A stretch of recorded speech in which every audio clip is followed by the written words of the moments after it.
Let us put ourselves in the presence of God. In the name of the Father, and of the Son, and of the Holy Spirit. Amen. Amen. Come, Holy Spirit, fill the hearts of your faithful, and enkindle in them in the fire of your love. Send forth your Spirit, and they shall be created, and you shall renew the face of the earth. O God, who has taught the hearts of your faithful, by the light of the Holy Spirit, grant that by the gift of the same Spirit, may we be always truly wise and ever rejoice in His consolation through Christ our Lord. Amen. Our Father, who art in heaven, hallowed be thy name. Thy kingdom come, thy will be done on earth as it is in heaven. Give us this day our daily bread, and forgive us our trespasses, as we forgive those who trespass against us. And lead us not into temptation, but deliver us from evil. Amen. Hail Mary, full of grace, the Lord is with thee. Blessed art thou amongst women, and blessed is the fruit of thy womb, Jesus. Holy Mary, Mother of God, pray for us sinners, now and at the hour of our death. Amen. Glory be to the Father, and to the Son, and to the Holy Spirit, as it was in the beginning, is now, and ever shall be, world without end. Amen. In the name of the Father, and of the Son, and of the Holy Spirit. Amen. Thank you, Brad, for the opening prayer. And hello also to Brother Ramel. Okay. Tayong apat pa lang nasa Zoom. Hello din sa mga nagkikinig ngayon sa Facebook at later sa YouTube. Okay.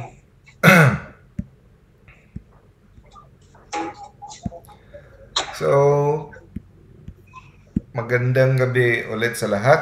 Welcome sa ating Wednesday lecture, Knowing Our Faith, Faith Seeking Understanding. Last week, hindi tayo naka-lecture dahil nag-medical mission tayo sa Antique. Now, ang title, may problema ang cellphone mo, Brother Mel. Okay. Wala siyang audio. Ang title ng ating lecture ngayon is The 10 Effective Ways to Share Our Catholic Faith. Yun. Itong lecture natin ay combination ng lecture ni Father O'Brien at saka ni Brother Brian Mercier. Pinaghalo ko. Yung pamagat ng lecture ni Father O'Brien, small booklet ito from the 1930. 7 Ways to Win Converts. Ang kay Brian Mercier naman, 10 Ways to Effective Share. Pinagsama ko na lang kasi maganda yung kanilang mga insights. No? May mga common denominator sila, so pinagsama ko na lang. Okay? Sabi nga ni Archbishop Fulton Sheen, Venerable Archbishop Fulton Sheen, isa sa pinaka-hinahangaan ko at on his way to sainthood. Sabi niya, a Catholic who does not strive to spread his faith is a parasite on the life of the church. No? Ang Katoliko na hindi nagsisikap na mag-share sa kanyang faith sa iba, no, ay isang parasite sa simbahan.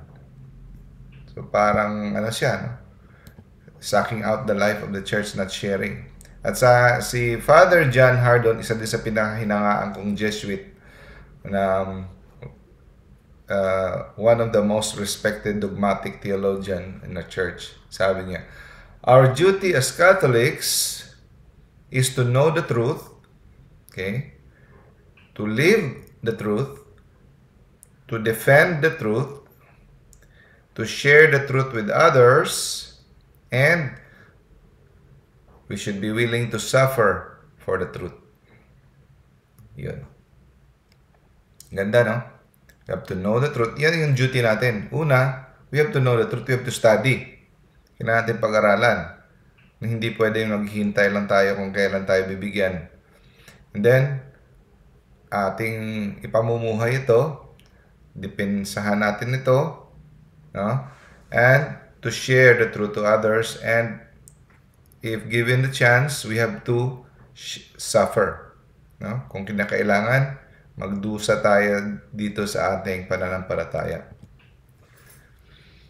According to survey, ito ay during 1930s pa ito na survey ha. Sinulat ito ni Father O'Brien, 1930s. Mas masahol pa siguro ngayon. No?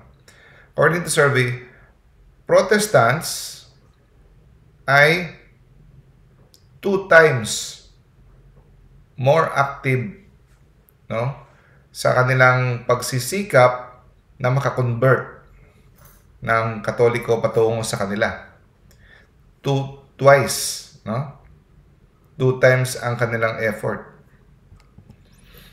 And also, according to survey, karamihan ng mga Katoliko hindi man lang siya nag-try, no? He never tried.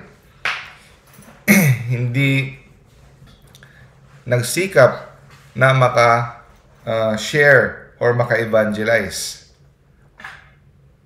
to other denomination sa ibang mga pananampalataya, no? Itong survey na questionnaire, 2 questionnaire yung pinapasagot sa mga tao. Number 1 question, na-try mo na ba, no? To get anyone to join your religious group. Number 2, did you ever succeed, no? Ikaw ba ay naging matagumpay sa pag-akay ng ibang yung kapwa sa iyong pananampalataya? Ang sagot dito, according to survey sa 20 million na mga recipient na Catholics, ang result ay 28% lang ang nagsikap na i-share ang kanilang faith. Sa 28% na yon, 17% lang ang nagtagumpay na makaakay. Ang sagot naman, ang result naman sa ang result naman sa mga protestante, sa 53 million na sample statistics, 59%, no? 59% sa kanila ang nagsikap na makaakay ng mga Katoliko patungo sa kanila. At sa 59% na yon, 43% ang nagtagumpay na makaakay ng Katoliko patungo sa pagiging protestante. Dito na natin makikita na talo ang mga Katoliko sa kanilang effort sa pagsusumikap. Kaya kumukonte ang mga Katoliko. Kung sabihin man nila na maraming kaya hindi lang kumukonte ang Katoliko, dumadami ngayon ang mga atheists, no? Mga lukewarm Catholics at mga hindi namumuhay sa kanilang pananampalataya. Okay. So, tingnan mo, 17% lang ang nag-succeed. Sa Protestants, 43%. No? Una sa lahat, convincing ng kanilang mga pamamaraan dahil sa kanilang estilo na sola scriptura, no? Bible alone, kung ano yung nakikita. At saka maraming turo sa ating simbahan na kanilang sinasalungat sa pamamagitan ng paggamit ng mga talata sa Biblia. So, marami ang nadadala doon. No?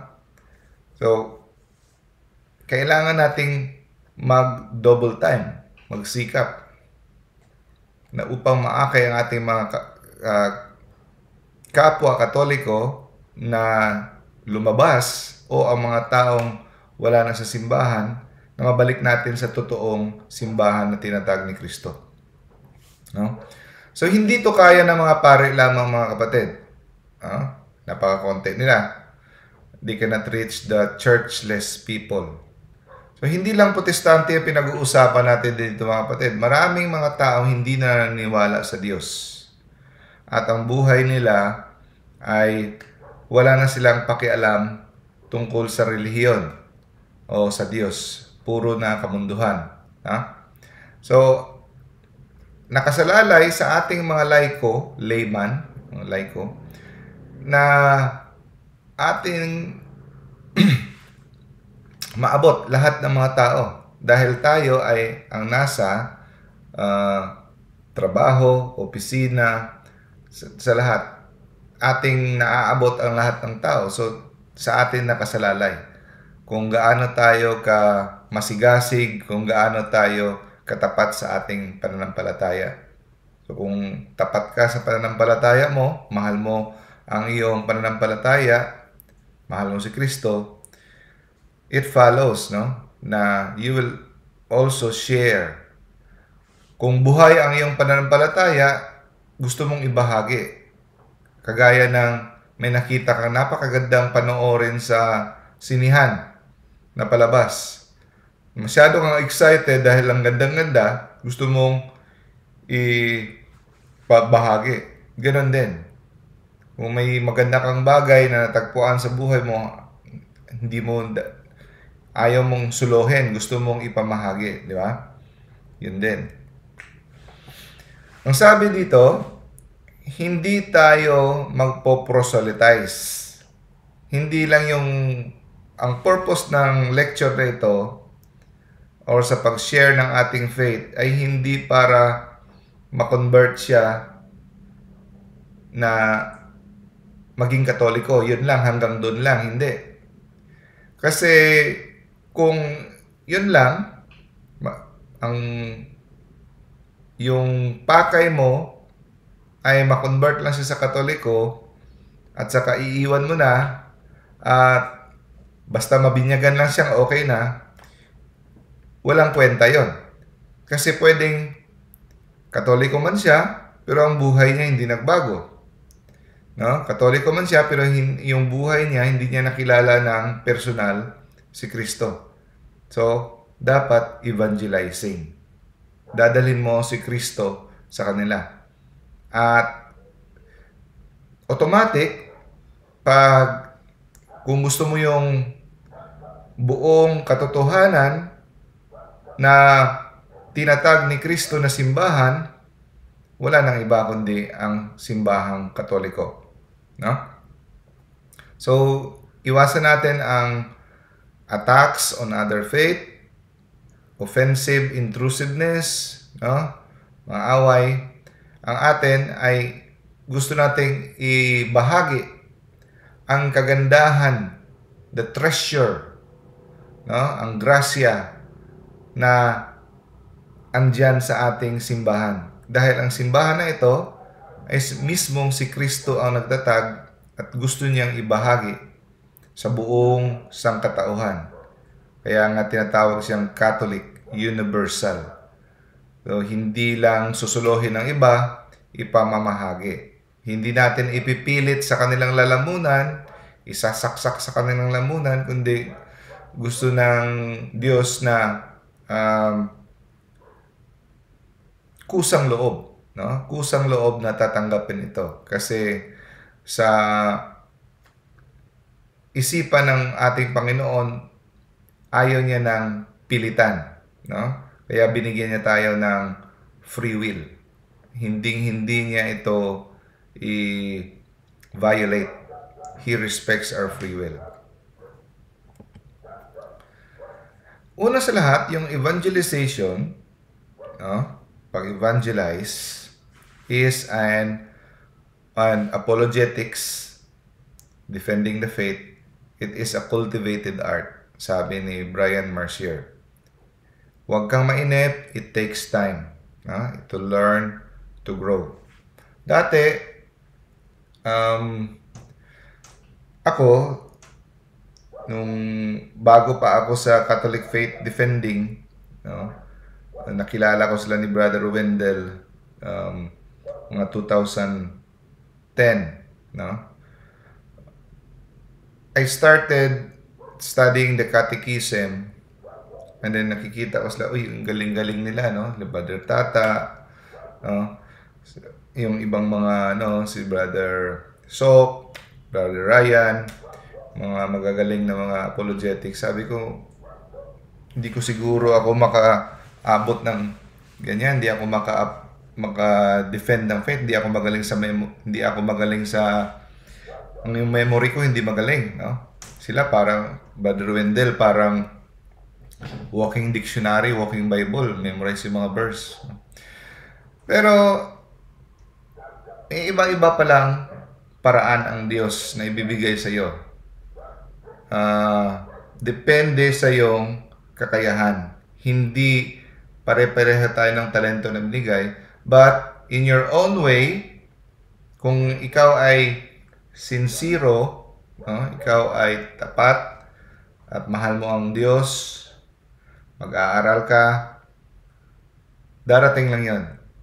So in my way, naaral ko ang catechism, pero hindi ko na mamalayan, marami na rin palang nagsasabi na dahil sa catechism, ang approach ko kasi more on catechism, maraming naaakay din na nagtumibay ang kanilang pananampalataya na dahil dati sila ay wala nang gana sa simbahan, hindi na nagpa-practice buhay makasalanan, at ang iba sa ibang sekta. So, in your own way, basta ikaw ay tapat at masipag na tugunan ang iyong duty, no, as a Catholic, ikaw ay automatic gumagawa na ng apologetics and evangelization. It takes time. No? It takes time. You learn to grow. Huwag kang mainip na gusto mo kaagad i-memorize mo tapos ka na dun sa daan. No? It is a process. Ang iba naman, ayaw nilang subukan dahil sabi hindi sila magaling, bobo sila, mahina sila, na mali yan, no? At ito yung iniisip ko dati, hindi ako magiging kapareho talaga nila. Hindi ko maabot yung naabot nila ngayon na napakagaling mag-defend, mag-debate, gano'n. Pero hindi pala ito comparison, no? Huwag mong God, no, is happy with your efforts. Kanya-kanya tayong misyon sa buhay, kanya-kanya tayong mga tao na aakayin. Kaya nga ng advice ko sa isang brother, no? Sabi ko, Brad, patuloy ka lang sa ginagawa mo kasi kahit sa tingin mo walang nakikinig sa'yo, yung estilo mo, may mga tao na gusto nila yung estilo mo kumpara sa estilo ng iba. No? Mas kanya-kanyang tao, kanya-kanyang naaakay. Meron kang sariling mong audience. Kahit yung ibang tao, binigyan ng malaking grasya ng Diyos, 10,000 like Father Darwin, kahit siya magpunta, dinadagsa ng tao, bigay ng Diyos sa kanya yan, grace sa kanya yan. No? Libo-libo. Kung ikaw ay nagsusumikap, bibigyan ka lang ng Diyos ng 2 audience, pero yung 2 audience, minahal mo, pinagsikapan mo, at pinakaingatan mo, tinutulungan mo yan, no? Malaki ang gantimpala mo sa Diyos. No? It doesn't matter kung ilang libo o ilang tao ang naakay mo kung ginagawa mo ang kalooban ng Diyos. No? So, pag inisip mo na hindi ka makakapareho sa kanila, it is actually pride. No? Kasi kukumpara mo na ang sarili mo sa iba. Accept kung ano ang task. No? kung ano ang misyon na binibigay sa iyo ni Lord. Kung ano man kaliit, ano man kalaki, si Lord na ang bahala kung saan kanya na. Importante lang, ikaw ay nagsusumikap. You are doing your 100% in everything. Si Lord na ang bahala. Maglalagay sa iyo kung saan. And to convert people from the world, from lie, convert mo sila patungo sa katotohanan, sa simbahan natin, the fullness of truth, kay Kristo yan. Hindi yan sa atin. No? Trabaho ni Kristo yan, trabaho ng Holy Spirit. Para tayong mga salamin na nire-reflect natin ang ilaw ni Kristo. So, kung ang ilaw hindi galing sa atin, galing kay Kristo. So, importante, punasan natin ang ating mga salamin para ang reflection ay maganda. Ibig sabihin, ang example ng pagpunas ay maghanda tayo. Paghandaan natin ang katotohanan, pag-aralan natin. Paano natin ma-reflect ang light ni Christ kung hindi tayo naghahanda? Kung buhay natin, hindi natin inaayos. Yung reflection ni Christ distorted kasi maraming alikabok. No? So, ang light ay galing kay Kristo. It is His grace working through us. Hindi naman pwedeng ang word ni God magsalita na walang tao. Kailangan niya ng tao. Kailangan niya tayo, kanyang mga instrumento. No? Kailangan niya ng instrumento. Tayo yung instrumento. So, kung tayo ay nagagalit, na didepress, na frustrate, nawawala ng pag-asa, naiinis tayo sa iba kasi feeling natin ang galing-galing na ng ating mga argumento, yung ating mga explanation, di pa rin nakikinig. Ano ba ito? Feeling natin ang bobo naman ng mga taong ito, ang tigas ng ulo. Huwag kang ma-frustrate. No? Kasi pag na-frustrate ka, nakikita na umiiral yung pride natin. No? Ang gagawin natin, mga kapatid, ay tayo ay nagtatanim lang ng mga seeds, no? Mga binhi. Nagtatanim tayo. Ang Holy Spirit na ang magpapatubo diyan. Hindi tayo, hindi sa ating galing, no? Hindi sa ating galing. So, ang evangelization or apologetics ay hindi siya tungkol sa nanalo tayo sa debate, mas maraming pumalakpak, no? Nagtataka nga ako dati may mga kasamahan tayo sa CFD, sabi niya, talo sila, wala silang binatbat, yung mga ganun. Naisip-isip ko, meron bang nag-i-score? Wala namang nag-i-score yan At kung sasabihin natin sa palakpak, hindi naman batayan yung palakpak kung hindi naman siya nakasagot, nasupalpal siya at natameme siya, di rin naman yan batayan. Ang batayan yan ang kaluluwa. No? Kaya ako, pag sinabing nanalo siya o hindi ako kumbinsido dyan. Kasi ang batayan dyan ang kaluluwa. No? Pwede namang maraming palakpak. Iba naman yan dahil sa maraming factors. Okay? So, ang evangelization is not about winning or losing arguments na natameme mo siya o nasupalpal mo siya, hindi siya nakasagot. It is actually winning souls. Caring for souls. Alagaan mo yung mga kaluluwang ito. Dadalhin mo siya patungo kay Kristo. Yung buhay niya, holiness of life, holiness of living. Anong saysay kung, sige, nagkatoliko siya, pero masakit magsalita. Katoliko nga siya, pumunta siya nga sa katoliko, patuloy pa rin pambabae, patuloy pa rin ang pang-iinsulto, masakit, di ba? Patuloy pa rin ang ano. So, the point here is, kagaya ng deliverance, it is living in Christ. No? Having a soul close to Christ, living in holiness. So itong sharing our faith, mga kapatid, huwag kayong mag-alala kasi trial and error to. Pwede kang magpalpak. Gaya ko, ang dami kong pinagdaanan since I started my journey in sharing the faith. Dati akong walang alam na Katoliko, late na in life, and then I encountered Father Corapi, the Faith Explained, Rome Sweet Home, Kathan, no? And then suddenly I'm so excited to share this faith. So feeling ko ang galing-galing ko na, no? Kasi excited. Pero may mga feedback na, ako, wala ka talagang alam sa pag-evangelize, no?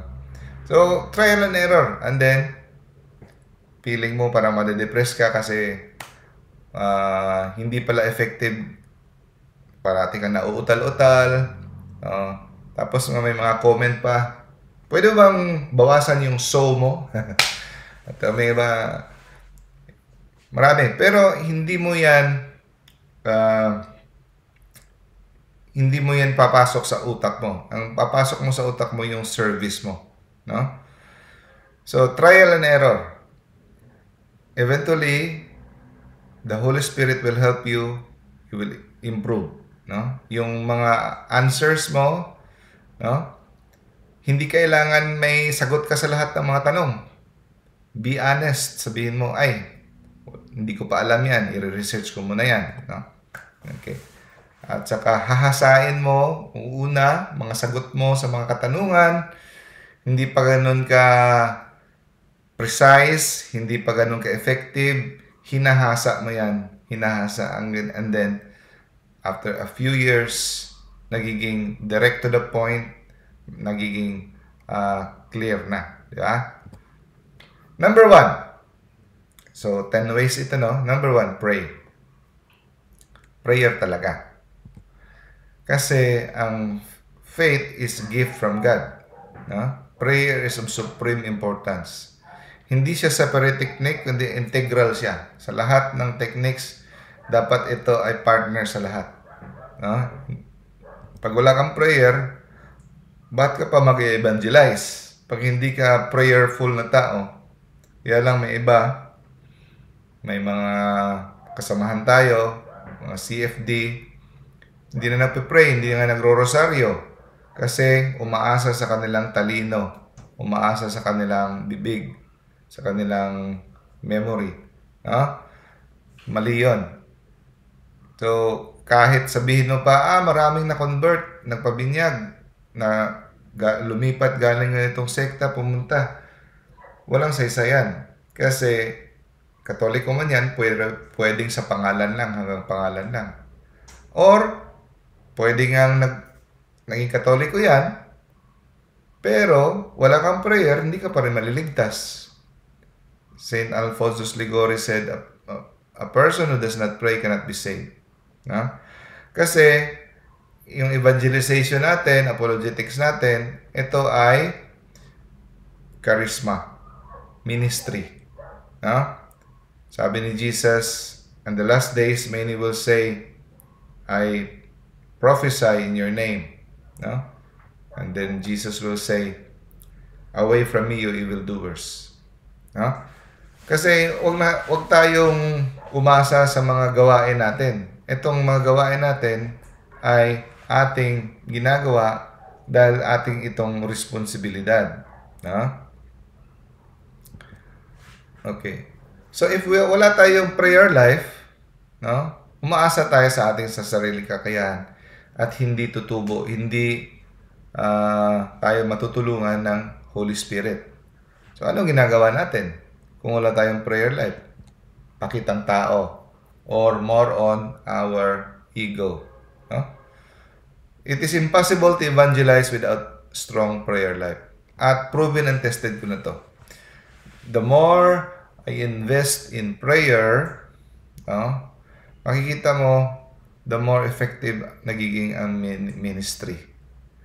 No? The more nagiging effective ang ministry, the more conversions, the more people will respond. Kaya na sinabi na, nemo dat quod non habet sa Latin. Ang ibig sabihin na yan, you cannot share what you do not have. So, prayer is union with Christ. Prayer, every time you pray, you are with Christ. So, if you do not pray, you do not have Christ in you. Especially if you live a sinful life. You have mortal sin, you are separated from Christ. So, how can you share Christ to others? Pwede siguro isi-share mo lang yung mga abstract, mga information. Pero you cannot share Christ. So, walang silbi. You cannot share Christ if you do not have Christ. No? So, malalaman mo na talaga ang mga preachers o evangelizers na may prayer life. Hindi mo hindi mo siya tawag dito, mapagkunwari. Mafe-feel talaga ng tao, ang taong may prayer life. Number 2, share your life. Pinakamagandang technique mga kapatid, before ka mag-engage in apologetics, mag-prepare ka ng 30 seconds life story mo or testimony or 1 minute. Short lang. No? Ang technique na ito ay napakaganda. I-explain mo kung paano binago ni Lord ang buhay mo. Yun. Kung paano nagkaroon ng kahulugan ang buhay mo since you give your life to God and you know the catechism, you know the faith, No?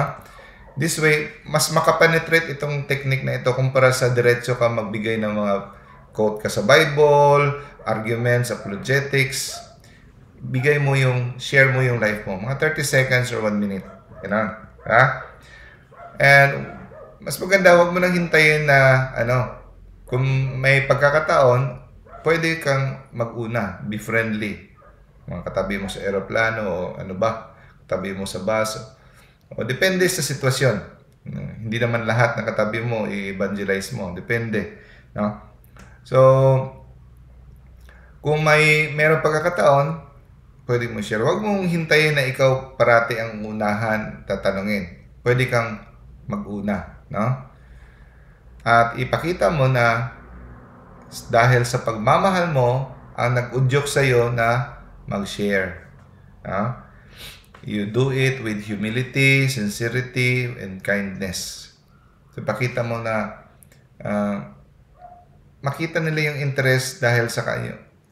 The peace that you found from your faith. Example nito, si Rosemary Amberg. Example na kinuha ko kay Father O'Brien. Isang araw may nagpunta na vacuum cleaner salesman sa kanilang bahay. Sabi niya, mag-demonstrate siya. Sige, mag-demonstrate ka. Pagkatapos mag-demonstrate ng vacuum cleaner sa bahay nila, ng salesman, sabi niya, okay baka bibili kami pagdating ng asawa ko, sabihin ko sa kanya, pwede. Kasi napakaganda ng vacuum cleaner mo. Pero ako naman, may bibenta rin sa'yo. Sabi ni Mr. Haas, yung salesman. Salesman ka rin pala, ma'am? Anong binibenta mo? Sabi niya, the most precious treasure in the world, my holy Catholic faith. Yun. Sinera niya yung vacuum cleaner salesman, no? Sabi niya, it's the source of my greatest comfort and happiness. Kada kumpisal ko, kada Sabado ng hapon, I have peace, conscience, no? And then every time I receive the Holy Communion on Sunday, I have great joy in my heart. Lahat ng doktor, psychiatrist, hindi makakadaig sa peace na nabibigay sa akin at happiness. Sabi ng salesman, hindi pa ako nakarinig ng taong ganun ka-excited mag-share ng kanyang faith. Baka kung papuntihan ko kaya ang aking asawa dito, pwede mo bang ulitin yung sinabi mo sa akin? Mag-repeat performance? Sabi niya, sige, dalhin mo bukas. Dinala niya yung asawa niya. Tapos, sinabi niya ulit yung pag-share niya sa kanyang faith. Sabi ng asawa ng salesman, aba, kailangan din ito ng mga kaibigan natin, yung mga Carragers. Dadalhin ko rin sila dito. Pwede mong ulitin? Dinala niya. So, to make the long story short, after 3 months, the Carragers, they become Catholic. And to make the long story short, 15 hanggang up to 17 person nag-connect na dahil dahil lang doon sa kay Rosemary, yung kanyang pag-share ng kanyang faith sa vacuum cleaner salesman, si Rosemary Amberg. So, yung nashiran, sinare niya kasi ang sabi ng asawa, kasi yung mga kaibigan nating Carragers, they've been looking for the meaning of their life, the purpose of their life. Ito yung kanila. Kasi napaka-enthusiastic, napaka-excited niya mag-share ng kanyang life. So, ganun. Ganun lang, dami nang na-connect, ang daming naging Katoliko sa kanyang pag-share. Number 3, listen to understand. So, hindi yung makikinig ka lang para magre-rest back ka. Hindi.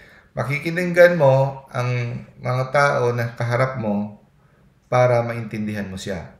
Kahit ibang sekta pa yan, kahit inaaway ka, pakinggan mo ng buti kung bakit niya sinasabi yung sinasabi niya.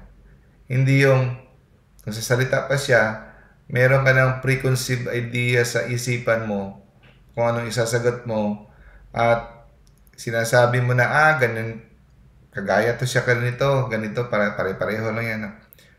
Pakinggan mo talaga siya. No? Kung anong gusto niyang sabihin. No? We have to listen with our hearts rather with our ears.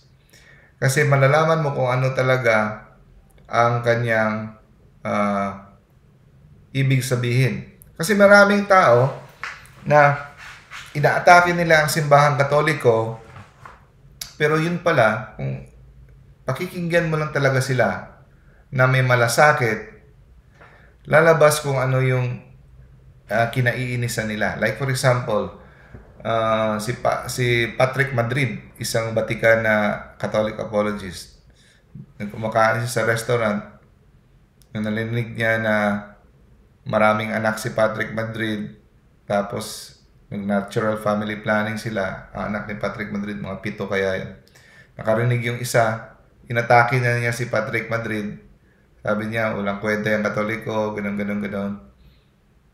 Nung pinakinggan lang siya, doon, dahan-dahan lumabas na yung katotohanan. Nainis pala siya, lumabas pala siya sa pagkakatoliko dahil nung time na buntis siya, gusto ng boyfriend niya magpa-abort siya, ayaw niya, pumunta siya sa simbahan, gusto niya kausapin ng pare, walang time ang pare at dinismiss siya, suplado ang pare. So napilitan siya magpa-abort kasi at doon na siya nawala ng gana sa simbahang Katoliko. So doon, napakinggan. So kung sinupladuhan din siya ni Patrick Madrid at saka binigyan ng mga Bible arguments, apologetics at hindi pinakinggan yung buhay niya, hindi niya nakakaipabalik yun. No? Maraming tao na inaatake nila ang mga doktrina ng simbahan pero hindi pala doktrina ng simbahan talaga. Meron sila mga personal issues, mga heartaches. No? So hindi natin masasagot ng effective ang kanilang katanungan kung hindi talaga natin sila pakikinggan. Number 4, ask questions and answer questions. So, magandang technique ito. Instead na bigay ka kagad ng mga information ng mga Catholic faith, what if ikaw yung magtatanong sa kanila? No? Try to ask many questions. Kasi malalaman mo rin kung saan mo sila i-approach, kung saan sila galing, anong naiintindihan nila, o ano yung mga depekto sa kanilang mga argumento kung magtatanong ka. No? Example, no? So you can discover mga cracks, faults sa kanilang argumentation. At kung malalaman din nila na pag tinanong mo sila, malalaman nila na ang kanila palang mga belief ay baseless at may maraming depekto sa kanilang paniniwala. Example, may Mormons na lumapit kay Brian Mercer. Sabi niya, mga crusades, evil yan sila, Catholic Church. Pumapatay sila ng tao, yung mga crusaders. No? Sinagot siya ni Brian, really? Anong taon nangyari yung crusades? Hindi sila kasagot. Nila alam kung anong mga taon yun. Basta alam nila, crusades, pumapatay ng tao. Tapos, tinanong niya, sino yung Pope during the time? Hindi rin nila masagot. Anong circumstance kung bakit tinayo ang crusades? Hindi rin nila alam. Basta alam na lang nila, crusades, masama. So doon natameme sila. Sinabi ni Brian, it sounds like you hate something that you don't know about much. Kagaya ng simbahan Katoliko. Ang daming nagagalit sa simbahan Katoliko, hindi naman nila alam ang totoong turo ng simbahan. No? So kaya makakatulong kung tanungin natin ang tanungin. For example, yung iba akala nila, when we pray sa soul sa purgatory, karamihan akala nila, nagbibigay tayo ng second chance na yung mauulit pa ang sentensya ng mga tao na pwede pa silang mapunta sa langit, galing silang impyerno. Hindi po ganun ang turo sa pagpipray for the dead. It is about temporal punishment. So, dami lang mga taong nagagalit sa simbahan, inaakusahan ng simbahan, pero hindi naman talaga nila alam. Ito mga information nila ay galing lang din sa mga pasa-pasa lang. No? So, nakakatulong kung tanungin mo sila ng tanungin kung ano ba ang pag-intindi nila. So, ang kagandahan nito, hindi mo kailangan silang sagutin kaagad, no? You don't have to answer their objections. Pag tinanong mo sila, malalaman nila na ang kanila palang argumento ay baluktot.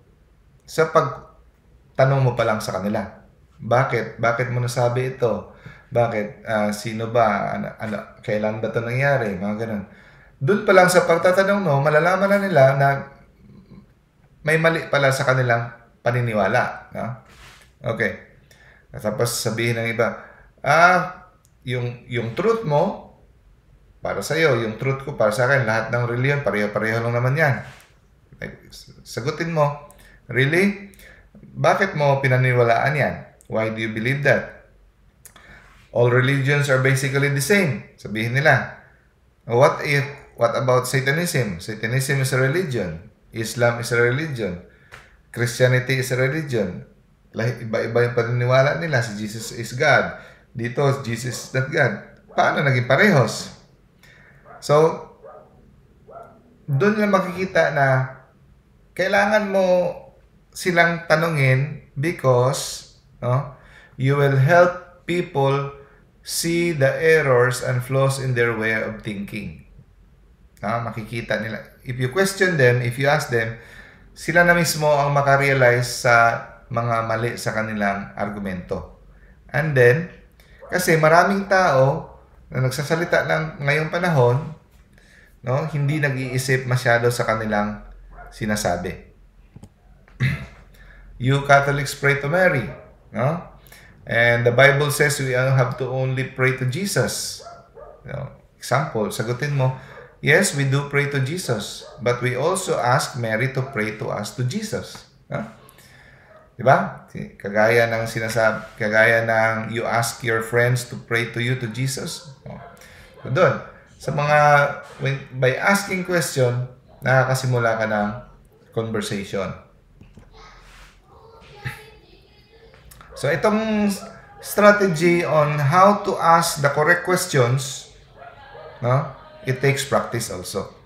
Ito ay one of the best technique in evangelization, asking question. And also, hindi lang asking question, you have to answer their question also, no? Baka puro ka lang asking question, hindi ka naman nag-answer. So, when you ask question, be patient. Kahit iniinsulto ka na, kahit medyo may patama na, ask their question the most kind possible way you can, no? Kasi marami na convert dahil na-impress sila na sa kanilang mga kahit walang kabuluhang mga tanong, sinagot ng mabuti, ng maayos, doon sila na-impress sa ugali na nagsasagot na mabait pa rin. Number 5, find the common ground. So, napakaganda na technique na kung ano yung common denominator nyo. So, kung kaharap mo, born again Christian, mga Pentecostals, so ano yung bang mga pareho yung pinaniniwalaan? O pareho kayong love nyo ang Bible, love nyo si Jesus Christ. So, doon muna kayo magsimula, no? Na i-share na ayaw nyo yung mga kalaswaan, yung pornography, o di ba, yung common ground yun, ayaw nyo yung mga same-sex marriage, yung mga ganon. So doon na kayo magsimula doon sa mga differences. Pero start muna kayo sa common ground. Kasi marami pala kayong matutuklasan na kaparehos na akala nyo magkasalungat. So, pag hinanap mo yung common ground, yung yung mga common denominator nyo, pagkaparehas yung paniniwala nyo, magkakaroon kayo ng healthy respect for one another. No? And you can discuss differences more frequently and more effectively and more charitably. Number 6, admit that you don't know, no? That you don't know when you don't have the answer. Huwag kang maging, mag-pretend. Huwag kang mag-pretend na alam mo lahat. It's okay to say, I don't know the answer of that. Hindi ko pa na yan. I'll get back to you. I will research on that. Kasi, imposible naman ang tao ay parang encyclopedia. Unless you are Brother Wendell or sila ni mga Batikan, Father Abe, Father Attorney Liasos, mga magagaling na talaga, no? Yung mga sa Amerika na mga apologists, Scott Hahn. Pero ikaw ay nagsisimula pa lang, huwag kang mahiya. Sabihin mo, I don't know the answer. I have to. Kasi ang napakagandang technique na magiging magaling ka sa apologetics and in the defense of faith. Huwag mong iwasan yung mga tao na sa tingin mo tatanungin ka ng hindi mo alam ang answer kasi doon ka matututo. Uuwi ka sa bahay, i-research mo, pagbalik mo, may sagot ka. Doon ka matututo. Huwag kang umiwas kasi baka mapahiya ako. No? That's pride. No? That's pride na gusto mong ipalabas na may sagot ka sa lahat. Admit, be humble.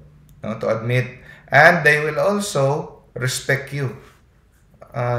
They will be impressed na, itong tao, napaka-humble niya na to admit na hindi niya alam. Kasi malalaman ng tao pag nagpapanggap ka na alam mo kahit hindi mo na alam. Napo-corner ka na, nagpapalusot ka na lang. No? Nagpapalusot ka na lang. Malalaman ng tao na nagpapalusot ka na lang kahit hindi mo alam. Yung defense mechanism mo na lang. No? It's okay if you don't have the answers always. Number 7, do not be prideful. Huwag kang maging mapagmataas. Huwag mong i-look down yung katunggali mo, yung sinisiran mo. Isipin mo, yung sinisiran mo, kapwa mo yan na gusto mong iligtas. Hindi mo yan titirisin na parang kuto. No? Pag pinahiya mo yan, are you being Christ-like? Tawag dyan. Pag pinahiya mo, pag binastos mo yan. No? So, pag binastos ka at bastusin mo rin, ay anong klaseng Kristiyano ka? No? Sabihin niya, she deserves it, he deserves it kasi pinahiya niya ako. Hindi, no? So, parang ka na rin pagano, di ba? Sabi ni Kristo. Kung pakikitaan mo na mabuti, yung mga tao nagpapakita na mabuti sa iyo, anong pinagkaiba mo sa mga hindi Kristiyano, di ba? So, if you have an air of pride, ang nangyayari dito, if you look down to others, no, mafe-feel nila yan. No? You will be pushing them away. Hindi na sila lalapit sa'yo. At hindi sila magtitiwala sa'yo. Minsan nga, kahit yung mga wala pang alam sa apologetics, baluktot-baluktot pa yung pagsalita, medyo nauutal pa. Pero mabait, yun pa yung tumutulong, umaakay, mabait. Doon pa sila minsan nag-open up. Kumpara sa Bible scholar na magaling pero bastos, mapang-insulto. So, wala. Hindi magpe-penetrate ang Holy Spirit sa mga taong puno ang pride. Now, so yun ang mga gaya. Minsan, gusto nating gumante dahil yun ang ginagawa ng mga fundamentalist sa atin. Pinagtatawanan tayo. Lalo na sa mga internet ngayon. Yung labanan ngayon, nasa internet na, di ba? Sa comment. Lagyan tayo ng mga emoticon na mga tumatawa, nakaka-insulto, nakakainis, di ba? Tapos, gaganti ka rin ng ha, ha, ha, ha. Yung mga ganon-ganon. Ha, ha, ha. Sana yung utak mo, mga ganon. Yun. You're so stupid, you will go to hell. Magbago ka kapatid kasi naawa ko sa iyo, kayo mga Katoliko, mapupunta na kayo sa impyerno. Punong-puno na tayo dito, gusto nating gayahin yung technique nila, no. You cannot win anybody if you use those technique. No? Tanungin natin, ito ba ang technique na ginagamit ni Kristo? Never. Never ginagamit ni Kristo na technique yan, no? Kahit sa St. Paul, hindi niya ginagamit yung ganong technique, no? Kaya lang, we do it many times. Even me, I'm also guilty minsan, no? Lumalabas yung pagkasuplado mo, yung sagot mo na pabalang. Pero we can always learn. If we have done this, we have to ask for forgiveness. The Lord promised not to do it again. Most people who share the faith, whether online, don't realize. Ito yung hindi nalalaman, hindi natin namamalayan, no? Don't forget this slide. It's a very important slide. It's not what you say, but how you say it. Kahit napakaganda pa ng argumento mo, katotohanan pa, pero the way na pagka-deliver mo, arrogante, no? Nakakasakit, hindi yan papasok. No? Hindi yan makapenetrate. It's not what you know, but how you present what you know. Importante rin. Hindi lang dahil alam mo, na dapat pag-aralan mo rin kung paano mo i-present. Even if you have knowledge, if you are mean, if you are rude, no? Walang taong gustong makikinig sa'yo. Kahit maganda pa yung sasabihin mo, pero yung the way you say it. You will not be drawing people closer. Actually, sa apologetics, pag sinabi mong iwasan niyo tong technique, na sabihin mo, mali ka, at patutunayan ko sa iyo kung bakit ka mali. Nako, pag ginamit mo na statement, yan ang opening remarks mo, mali ka, brother, at papatunayan ko sa iyo kung bakit ka mali, automatic sasarado na yung tenga, sasarado na yung puso nila. Defense mechanism. Ikaw, kahit ikaw na Katoliko, pag nakarinig ka ng ibang sekta, sabihin niyan sa iyo, mali ka, di ba? Your pride, mangingibabaw, kahit ano pang sabihin niya, sarado na utak mo. Iwasan mo yung word na yan. Kung pwede maiwasan mo, iwasan mong word na yan. Sabihin mo, I want to ito yung view mo, I have a different view, can I share my view? Pwede mo sabihin, gano'n. Pero never mong sabihin, mali ka. Pwede mo naman sabihin na mali ka na hindi niya namamalaya na sinasabi mong mali siya. Structure your word in a different way. No? Kasi anong purpose ng pag-evangelize mo kung hindi naman sa paraan ni Kristo? Sometimes, ito, kahit ako guilty nito, minsan, if you really analyze closely, deep in your heart, you have to be honest. Minsan, di natin namamalayan. Ang rason ng pagiging evangelize natin is pride. Gusto nating mag-revenge dahil ilang taon na tayong minamaliit ng ibang sekta. Gusto nating makaganti, masupalpal sila. Gusto nating ma-prove na tayo ay tama. Gusto nating ma-prove na tayo ay matalino. Tayo ay mapuri ng iba. Mag-ingat tayo na hindi ganito ang motive natin. Na tayo ay titingalain, we feed our egos, to prove that we are correct. No? Maraming nag-engage sa ministry ng Catholic faith defending na ito lang ang pakay. Pero pagdating sa pagsisimba kada linggo, ayaw. Yung may mga chicks, may mga kulasisi, may pornography, may bisyo sa pag-inom, sigarilyo. May masakit magsalita. Ang buhay ay napakalayo sa kay Kristo. Live-in pa rin.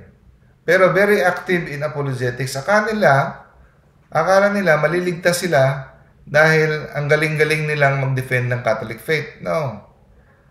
Wala yan.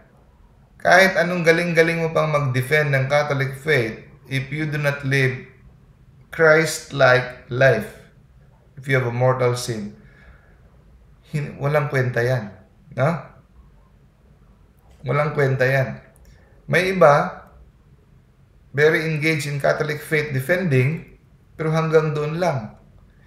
Pero when it comes to catechism, hindi na sila interesado. When it comes to morality, commandments, hindi na sila interesado. Sa kanila lang, on how to supalpal, o how to get arguments na masupalpal ang ibang mga sekta. Useless yan. Number 8, don't get angry.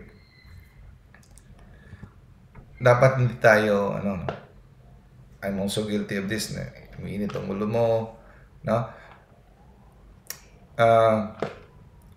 Pag ayaw niyang makinig, kahit ang galing-galing na ng yung argumento mo, yung paliwanag mo, galing pa sa kaibutura ng puso mo, ayaw makinig, huwag kang magalit. No? Remember, your job is to plant seed. It is the Holy Spirit that will grow. Hindi naman yan bingi. If you pray before apologetics, if you pray before evangelizing, makapenetrate yan. Magpapasok yan sa loob. Pwedeng after 1 year, after 10 years, naalala niya yung sinabi mo dahil sa Holy Spirit. Pwede yan. Hindi yan instant. Maraming beses hindi yan instant. It will sprout after a few years. At nag-plant ka na ng seed. Pero hindi lang basta-basta nag-plant ka lang ng seed ng ano-ano. Dapat pag-aralan mo na-deliver mo ng maayos na effective. Kasi sabihin mo, ang Holy Spirit ang nagpapatubo. Sige, sabihin ko lang. Catholic, pero hindi mo naman inayos pagka-deliver. Hindi naman maganda pagka-deliver. Hindi naman yung efficient. No? Kaya sinabi ni St. Augustine, grace builds upon nature. Grace builds upon nature. So, mag-aral ka mabuti para ma-deliver mo ng maayos. So, sabi ni Brian, ang iba, screaming, kicking, insulting us, ano bang gagawin natin? So,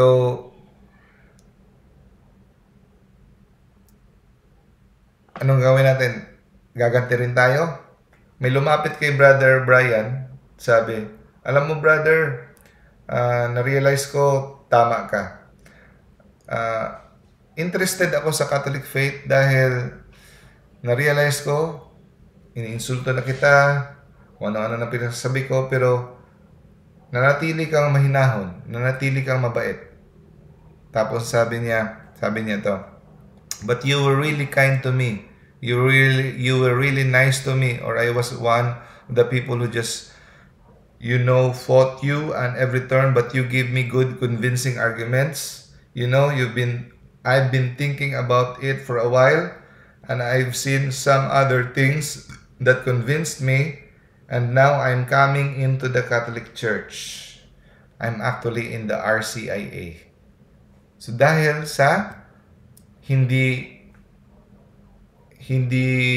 ginantihan ng insulto ni Brian, naging mabait pa rin siya, naging mahinahon pa rin siya.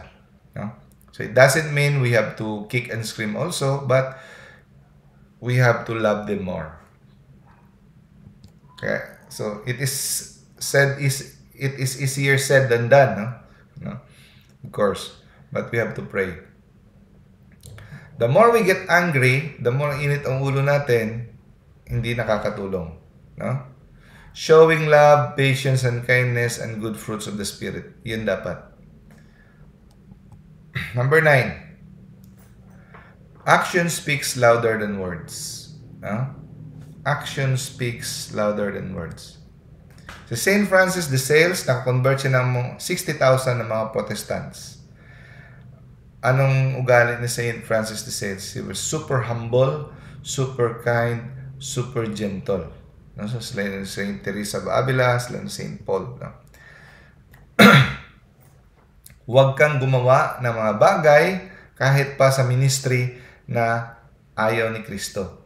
So, pagiging masungit, pagiging insultador, ayaw ni Kristo niyan. Huwag mong gawin yan. No? Mga bagay na salungat sa iyong goal in life.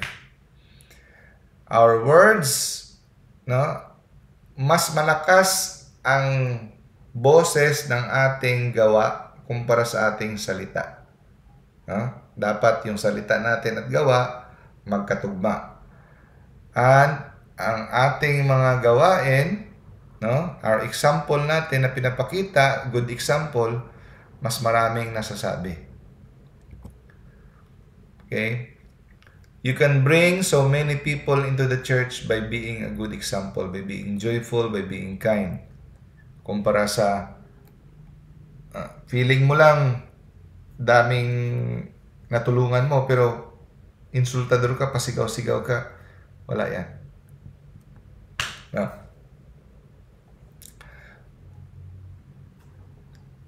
Minsan, akala mo dihado ka sa sagot mo. Walang kwenta ang sagot mo, hindi ka nakasagot, na corner ka. Feeling mo ganon. You failed in your arguments. Pero alam mo, ang sabi ni Brother Brian, may mga taong biglang lalapit sa'yo at sasabihin, you know what, I've been thinking about it, and you know, I think you're right, and I was wrong. No? Or I want to become a Catholic. So, akala mo, walang kwenta yung sagot mo, pero dahil sa kabaitan mo, na-realize niya, mali pala siya. It happens a lot more than you think. Maraming nangyayaring ganyan. No? Si Dr. Thomas Brady, isang distinguished na historian, he owed it to his wife, ang kanyang conversion. Dahil sa kabaitan ng kanyang wife. No? Kanyang devotion, sa kanyang holy life. No? Nakabasa na siya ng daming mga libro ng Catholic books, pero ang nakabigay talaga sa kanya ng conversion, yung kabaitan, kindness ng kanyang wife. No? Kasi gagamit si Lord ng human channel, no? Para ipadaloy ang kanyang grace more frequently than other means. So, mas gagamitin niya ang tao, dun dadaloy ang kabaitan. No? So, na-experience din niya nung siya ay inimbitahan ng isang devout Catholic na mag-attend ng misa kahit hindi pa siya Catholic. Na-impress siya nun. It created a lasting impression sa kanya. One time din, may isang professor na tinulungan siya, binigyan siya ng pera dahil wala na siya pang tuition. It made also a lasting impression. At yung professor na yon ay isang devout Catholic. No? So yung mga act of kindness na yon, yung mga naaalala niya. No? At saka si Father Regan, Dominic priest na nagbigay sa kanya ng instruction, no? He remembered that priest as very kind. No? At saka ang sabi ni Father Regan sa kanya, mas marami kang matutunan sa Catholic faith kung ikaw ay nakatira kasama ang isang good Catholic kumpara sa mga kung ano mga pinagsasabi at sa mga libro. No? At sabi niya, but most eloquent of all as my wife's example. Her prayers, piety, and life were a constant thought, though unspoken sermon. No? May kasabihan nga eh, napakasahol mo na talaga kung hindi ka ma-convert kung kasama mo ang isang tao na very good Catholic. No? Pag ikaw ay kasalamuha mo araw-araw ang isang taong deboto at totoong Katoliko na ikinabubuhay ang kanyang pananampalataya, no? Napaka masahol mo talaga kung hindi ka pa matinag. And also, it's important that kahit hindi Katoliko, mga friends natin, imbitahan natin sila mag-attend ng misa. Hindi kailangan nilang Katoliko para mag-attend ng misa. Kasi marami ng mga conversion na nangyari dahil yung boardmates nila, friends nila, sinama nila sa misa.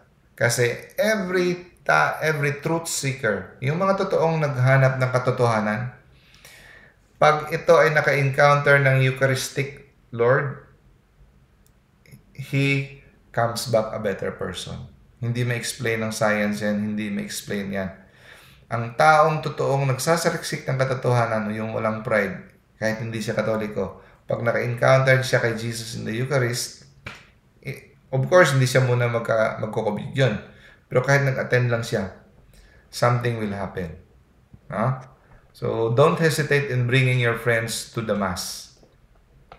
At saka, may isang na-impress siya dahil kahit ano niyang pagod, napansin niya yung boardmate niya, maaga pa lang nagigising para magsimba. At hindi siya nagbe-breakfast. Tinanong niya bakit? Kasi para makapag-communion siya, kailangan niya ng Eucharistic fast. Doon siya na-intriga. Kasi grabe siya devoted sa kanyang faith na kahit anong pagod niya, maaga pa, umigising na, nagsisimba. So, inimbitahan siya magsimba. To make the long story short, no? Binigyan siya ng outline ng Mass, kung paano to.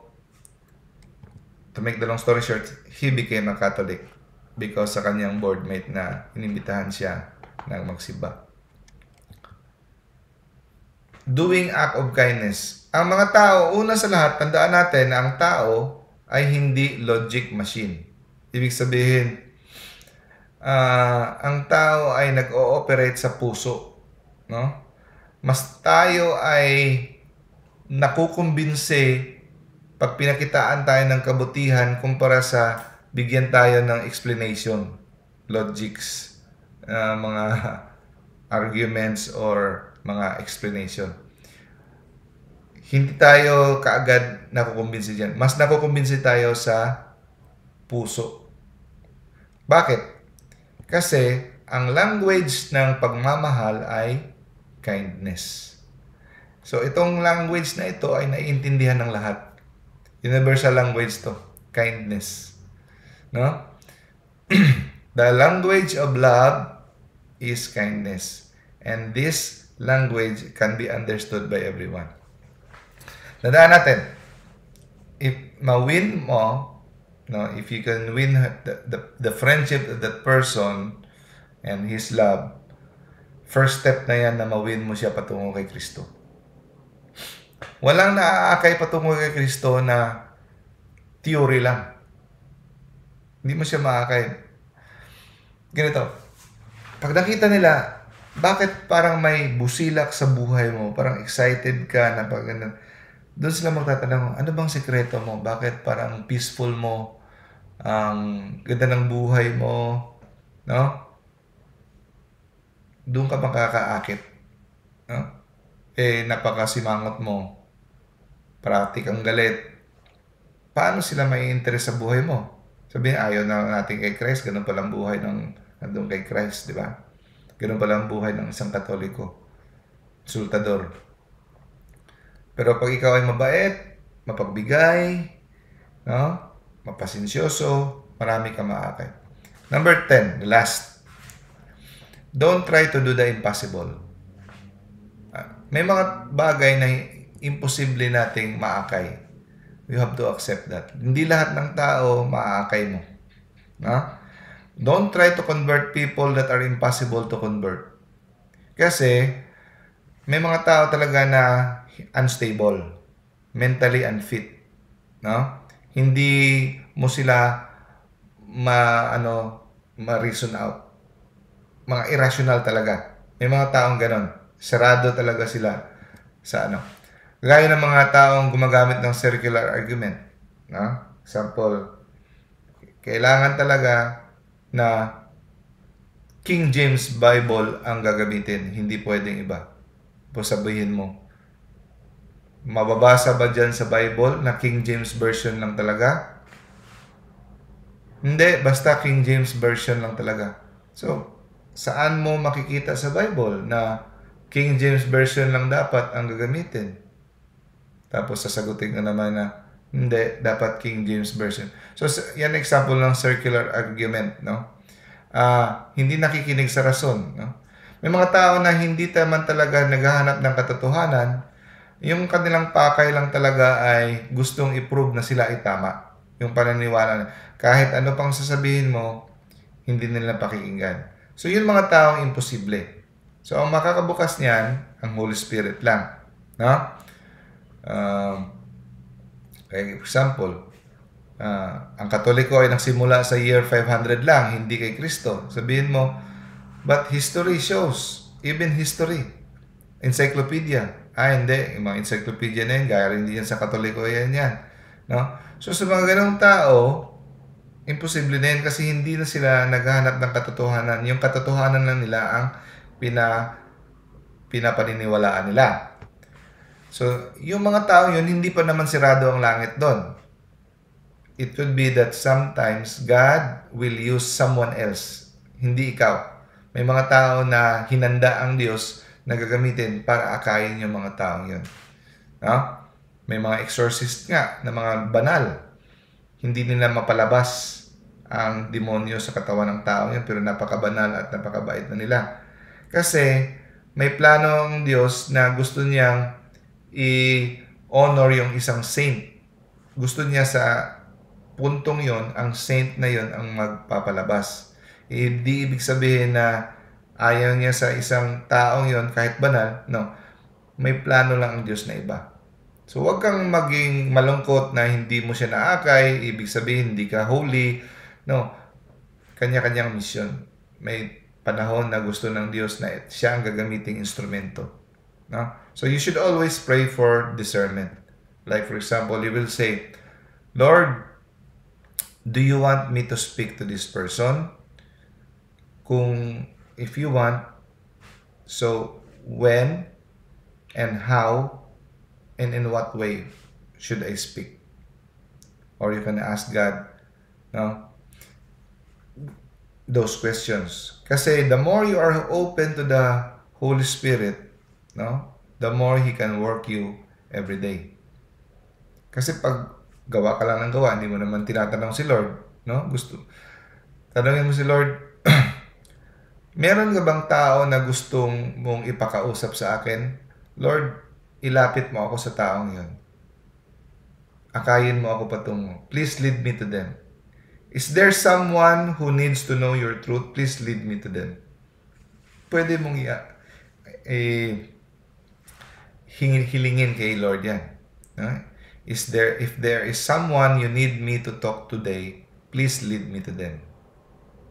Paano ka naman makakita ng mga prospect kung hindi ka naman nagpipray ng ganyan? So, in these cases, na mga mahihirap talaga i-convert, i-surrender mo yan kay Lord. Let God do the heavy lifting. Sabi ni Pope Pius XII, the mark of a good Catholic ay ang kanyang missionary zeal, ang kanyang pagiging masigasig sa pag-share ng kanyang pananampalataya. Ang missionary zeal ay hindi para sa iba lang, sa mga piniling mga tao. It is for all, It is not a virtue of a chosen few. Kasi ang missionary spirit at saka Catholic spirit, anong ibig sabihin ng Catholic? Universal. So, universal up to the end, missionary yan. Magkapareho ang universals, ang Catholic spirit at saka missionary spirit. So, hindi ka totoong devoted sa iyong Catholic faith kung hindi ka interesado to have a missionary spirit devoted to its universality. So, para ma-put into practice natin ito, yung the eagerness to share the faith, kailangan nating mag-pledge kay Lord to make a following pledge. Ito, galing ito sa kay Father O'Brien. You can pray this prayer, My Jesus, I believe in Thee and I love Thee. Because I do, I will strive to the best of my ability to reclaim inactive members and to share the precious treasury of my holy Catholic faith with others. This I shall do by fervent prayers, by the example of an upright and holy life, by explaining my faith, by answering questions about it, by sharing Catholic liturgy, by bringing to Mass and other ceremonies, and especially to my priest. Okay, I found this on the web for Catholic literature by bringing non-Catholic Thomas and other ceremonies. Check it out. Batong sumasaligbat si Siri.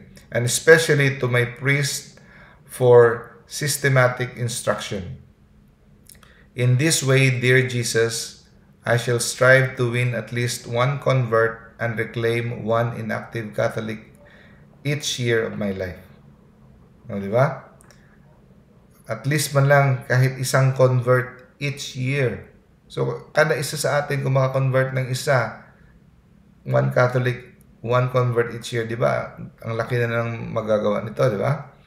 And after you pray that, this pledge, seal your pledge by kissing the crucifix. Kahit yung crucifix na yung rosary, pwede na. Yeah? Galing ito kay Reverend John O'Brien. Ito yung, di ba 10? Ito yung kay Father O'Brien na 6 ways in winning converts. Ang hindi ko na-mention dyan ay lending Catholic literature. Anong ibig sabihin? Makakatulong pala mga kapatid na magbigay tayo ng mga pamphlets, prayer books, i-share natin kahit Catholic magazine like Kirigma o anong mga Catholic magazines. No, yung Know the Faith, no? Know the Faith na kay yung sa kanilang ni Father Abby. Napakaganda na literature yun. Know the Faith. Yeah. Nakakatulong yun. No? At saka, Bringing Person to Priest. 1930s to sinulat. During the time, yung mga priest, mga apologetics pa yan. No? Ngayon, hopefully, piliin mo rin yung priest na pagdadalhan mo ng mga converts. Kasi, yung mga knowledgeable sa Catholic faith. Kasi pag naka-encounter ka ng priest na sasabihin na lahat ng pananampalataya pare-pareho lang, hindi mo kailangang magkatoliko kasi pare-pareho lang, nako, delikado. Dapat priest na faithful to the faith. Okay? God bless us all. Sinong mag-volunteer ng closing prayer? Oh, tagal ko nang hindi nakita si Sis Apple. Sis Apple, ikaw mag-closing prayer. Are you there? Hello po, Doc. Yes. Yes, Sis, po, Doc. Sige closing po. prayer tayo, sis. Let us pray. In the name of the Father, and of the Son, and of the Holy Spirit. Amen. Hail, Holy Queen, Mother of Mercy. Hail our life, our sickness, and our hope. To you do we cry, for banished children of Eve. To you do we send of our sons. Mourning and weeping this valley of tears. Turn then, most gracious Advocate, your eyes of mercy towards us. And after this our exile, show unto us the blessed fruit of your womb, Jesus. O clement, O loving, O sweet Virgin Mary. Pray for us. Pray for us, Holy Mary, Mother of God, that we may be made worthy of the promises of Christ. In the name of the Father, and of the Son, and of the Holy Spirit. Amen. Amen. Thank you, Sis Apple. So, sino pa itong hindi ko nag-greet? Sis Elban Buena, hello. Sis Josie, Brother Randy, Brother PFCC lang. Ayun. At sa mga tiyaga sa Facebook. Sa mga dito sa Zoom na nagtiyaga, extra points kayo kay Lord. So, see you next week. Thank you, brothers and sisters. God bless. God bless. Bye.